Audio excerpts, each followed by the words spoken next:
1984 সালে জেলা হিসেবে যাত্রা শুরু পঞ্চগড়ের। তবে এখনও গড়ে ওঠেনি কোনো বড় শিল্প নগরী বা অর্থনৈতিক অঞ্চল। এর প্রভাব পড়েছে তরুণ উদ্যোক্তাদের ওপর। একসময় জেলার শিল্পায়নের বড় প্রতীক ছিল পঞ্চগড় চিনিকল। তবে আওয়ামী লীগ সরকার কার্যক্রম বন্ধ ঘোষণা করায় বেকার হয়েছেন হাজারো শ্রমিক ও আখ চাষিরা।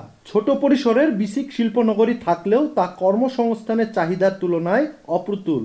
এছাড়া শিল্পায়নের লক্ষ্য নিয়ে অর্থনৈতিক অঞ্চল প্রতিষ্ঠা করতে 2020 সালে পঞ্চগড় জেলা প্রশাসন ও বাংলাদেশ অর্থনৈতিক অঞ্চল কর্তৃপক্ষ বেজার চুক্তির স্বাক্ষর হয়। তবে নানা কারণে প্রকল্পটি প্রত্যাশিত অগ্রগতি হয়নি। এতে কাজের সন্ধানে বিভিন্ন অঞ্চলে পাড়ি জমান তরুণ তরুণীরা।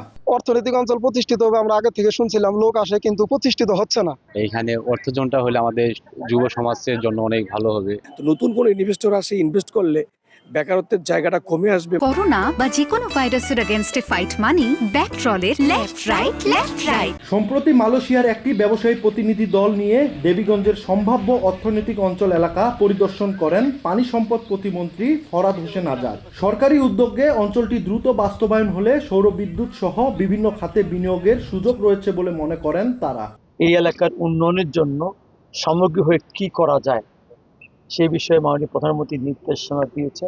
এই এলাকার যে চিত্র বা এই এলাকার মানুষের যে দুর্ভোগ আছে সেটা কিন্তু আমূল পরিবর্তন হয়ে যাবে। Actually use solar farm, to bring more work opportunities to the citizens of Pachagor. সরকার যে ধরনের সিদ্ধান্ত গ্রহণ করবে আমরা এই সিদ্ধান্ত যথাযথ বাস্তবায়নের জন্য জেলা প্রশাসনের তরফ থেকে শতভাগ প্রস্তুতি রয়েছে।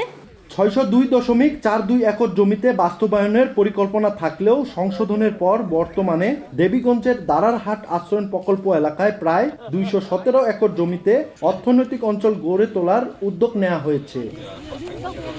বর্তমান সরকারের এই উদ্যোগ সফল হলে পাল্টে যাবে এই এলাকার অর্থনৈতিক অবস্থা, তৈরি হবে নতুন শিল্প কারখানা, সৃষ্টি হবে নতুন কর্মসংস্থান, এমনটাই মনে করছেন সংশ্লিষ্টরা। পঞ্চগড়ের দেবীগঞ্জ থেকে সোহাগ হায়দার, সময় সংবাদ।